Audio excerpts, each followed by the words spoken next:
Department of Labor and Employment, tinitingnan ang posibleng wage increase sa lahat ng rehiyon sa bansa, bago matapos ang taong 2023.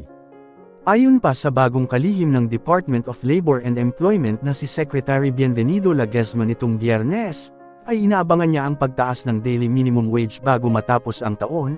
Ayon pa sa kanya na ito ay base sa mga aksyon na ginagawa ng Regional Tripartite Wages and Productivity Board o RTWPBS.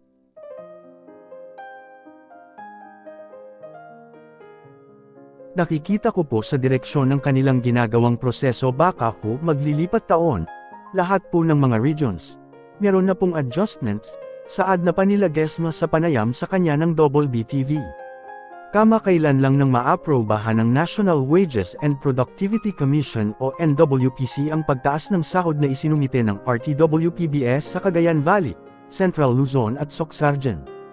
Dagdag ni Ledesma na tanging 6 lamang na rehiyon ang nakatapos sa proseso katulad na lamang ng National Capital Region, Calabarzon, Central Visayas, Cagayan, Central Luzon, at Sorsogon at ang iba pang mga rehiyon ay nasa proseso pa ng mga public hearings na susundan ng wage deliberation at pag-issue ng wage order sa naturang rehiyon.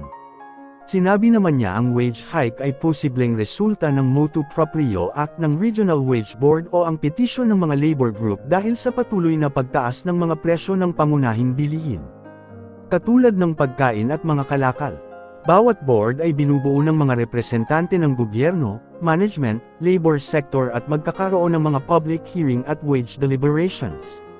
Ang mga retail o service establishment naman na mayroong hindi lalampas sa 10 tao na mga trabahador na apektado ng natural na kalamidad ay maaaring mag-apply para sa wage exemption. Ang mga barangay micro business enterprises o BMB ay hindi kasali sa minimum wage order na ipinapatupad ng Department of Labor and Employment.